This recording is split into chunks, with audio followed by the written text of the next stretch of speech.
Resident Evil Citizen Files. July 2nd, 2028. Police were gathered all around. There were 10 bodies lying on Main Street in Jion Valley, the small town just outside Raccoon City. The very Raccoon City that had been infested with monsters that were mutated by the notorious T-virus and G-virus in '98. From the looks of things, it had been a gunfight. 8 members of a local gang, 1 poor waitress, and an elderly fellow holding a nickel-plated 9mm Beretta in his right hand. Each and every one of them had been shot dead. Well, Lieutenant, what do you think? A man seeming to be in his mid-60s asked a younger officer. The fellow was about 6 feet tall, well built for a man his age, and had totally white hair. He had a pair of captain's bars on the lapel of his sheriff's uniform, and a revolver on his right hip. Really don't know, Captain. We weren't able to find any form of ID on the older man, but we did find this on him, the young lieutenant replied to his commanding officer as he handed him a tan, hard-covered diary. The captain let out as he took the diary in his hand. The front of the diary read, B. Jessup. The name seemed rather familiar to the old sheriff, like it might have been the name of a past friend. "Thank you, Lieutenant," he said, and then started back toward his car. He opened up the door to his patrol car and got in, staring at the old diary. He closed the door, buckled up, and then headed for his office back at the station. Moments later, the captain had arrived in his office. It was a bit dark. The only light in the room came from a small fluorescent lamp that stood on his desk.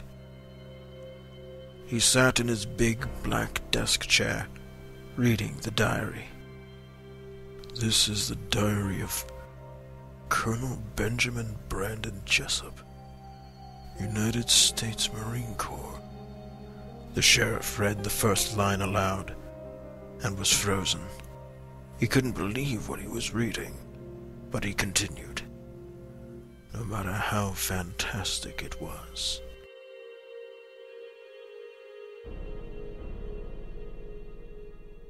September 25th, 1998. This will be the 18th diary I've kept up to date since I first joined the Marines in 1986. 3 500-page books a year for 3 years. At this point in my life, I'm approximately 6 feet tall, weigh around 200 pounds, and I'm well-toned. All those years in the service kind of grounded into me that I have to remain fit at all times. Not a bad habit to keep, if you ask me. My hair is the same as it was when I was 18. Shaved off. Well, I have a little bit of black hair that just hardly covers my scalp. I've gotten a decent tan recently. I managed to keep it, too. My sense of fashion hasn't changed any. I still wear a black or white t-shirt tucked into my blue jeans, with my belt metal to metal.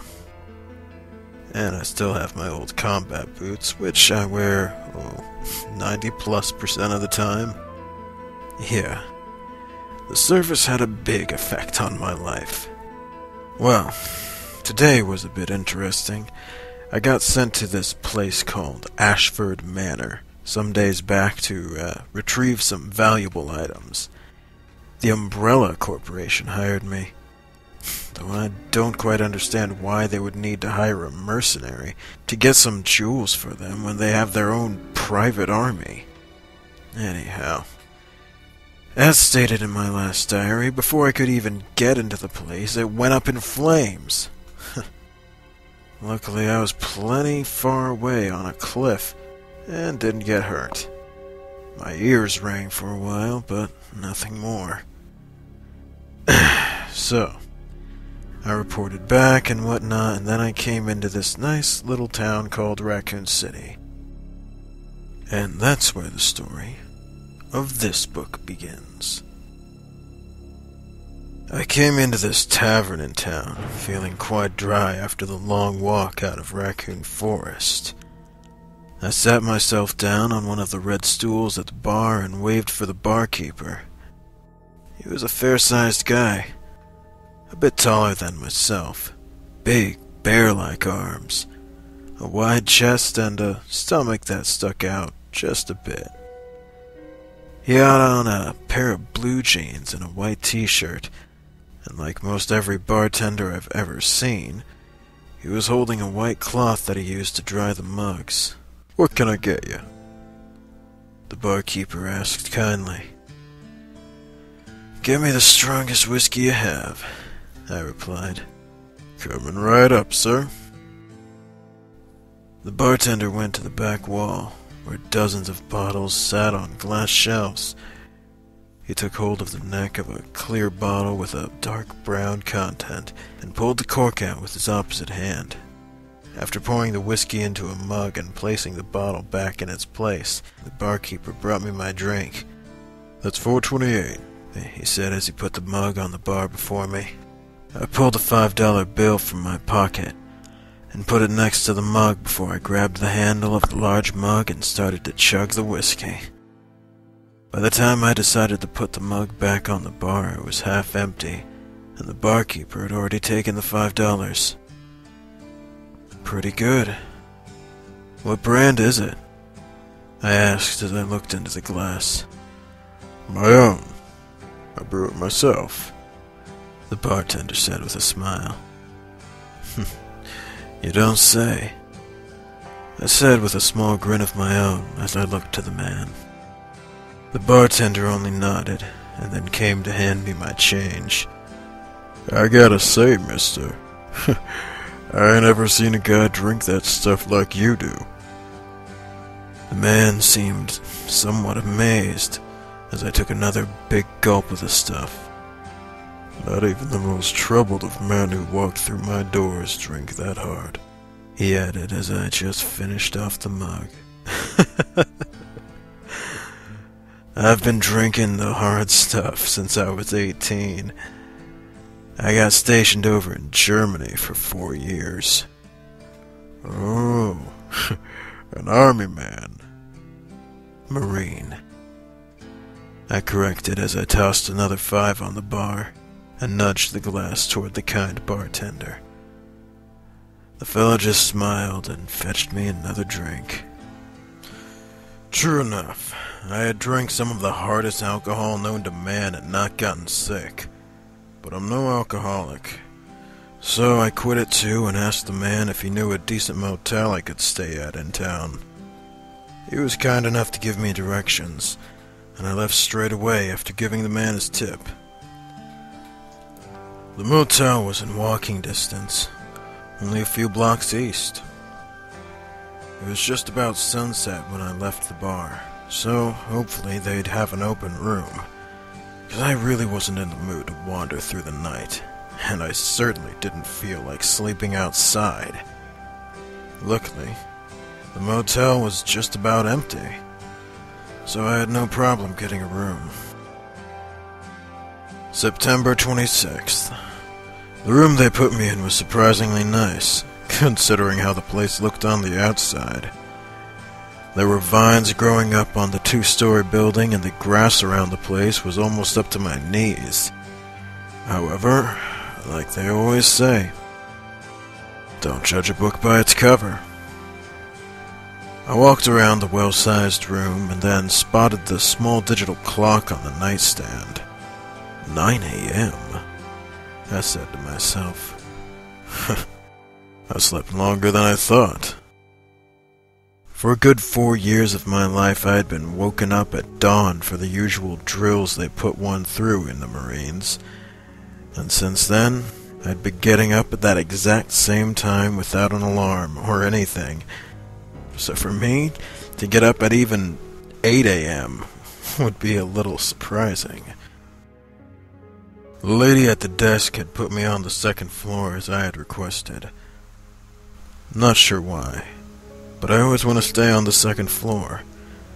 Suppose it could be because back in Germany I stayed on the second floor of this old 3-story house with the rest of my unit. And during Operation Desert Storm, we stayed in some beat-up 2-storied stone-like house for a while. And we took the top floor while another unit took the ground level. I guess you just get used to some things. After a little while, I walked over to the window and looked out at the street. There were only a few cars on the road, most of them heading the same direction.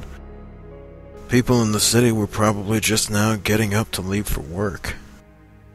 As my eyes started trailing closer to the motel, I saw a man just a bit older than myself in a black suit sitting at the bus stop. Some guy who seemed rather sickly was attacking the man. I grabbed my gun off the dresser and quickly snapped the holster onto my belt, right near my hip. I pulled my black t-shirt on over my head and rushed out the door. I sped down the few stairs that led to the sidewalk of the motel, leaping off the 5th to the last step, and with a powerful sidekick from my right leg, I broke the attacker's left knee. He let out a strange moan of agony, and then turned to me. I couldn't help but notice the man's eyes were perfectly white. They had no irises and no pupils either. Just white. The fellow's skin was a bluish gray, and his hair was whiter than his eyes. If I believed in the undead, I certainly would have labeled the guy a zombie on the spot. Just then, the ill-looking man started coming toward me. I didn't know what to do. His choice of action had sent me aback a little. After all, I had just broken his knee. I know I did. I heard the thing snap. Look, guy, I don't want to hurt you anymore, but if you... I never got the chance to finish, as the man had latched onto me and was about to try to take a bite out of my neck. I did what my instincts told me. I drew my Beretta. I fired it once right into the man's stomach, sending him stumbling back a few feet. To my amazement, the man was still alive and standing. I had just blasted a hole through his torso, and he was still coming at me. I didn't waste a single second. I placed my left hand under the butt of the handle, aimed, and shot the freak right in the head. Right after the bullet exited through the other side of his skull, he fell to the ground. The man's eyes were still open. Those pure white eyes. I looked into the white marble-like eyeballs the man had and couldn't help but wonder. Do those freaks from the old B-movies really exist? Was that guy some kind of... I pushed the thought out of my mind and turned to the fellow in the black suit. Hey, you alright? The freak bit me, the man replied, quite obviously in pain. His left arm looked like it had been gnawed on by a dog, it was so ripped up. I looked at the man's left arm and then glanced back over to the corpse, half waiting to see if it would stand up again, and half wondering if it was, in fact, a zombie. If I were you, I wouldn't waste any time getting to the hospital, I said as I turned my gaze back to the well-dressed white man. Don't have to tell me twice. The man grabbed his briefcase and quickly headed down the road. Get out of here, you freak, and don't come back! An angry bartender shouted from across the road as he pushed a man out the door. One of the barman's hands was bleeding, and the fellow he had tossed out had a notable amount of blood around his mouth. What the devil is going on in this city? I asked myself as I watched from the bus stop. First this guy, now him. I thought as I looked at the dead man to my left, and then to the ailing man outside the bar. I returned to my room and took a quick 10-minute shower, and in that short quantity of time, chaos had taken over the streets just outside the motel. I looked out my window and saw that zombie-like creatures, just like the man I myself had shot dead, and the fellow outside the bar, now swarmed the streets like flies on the carcass of an animal. Good God. I muttered in shock and a bit of fear as I gazed upon the scene.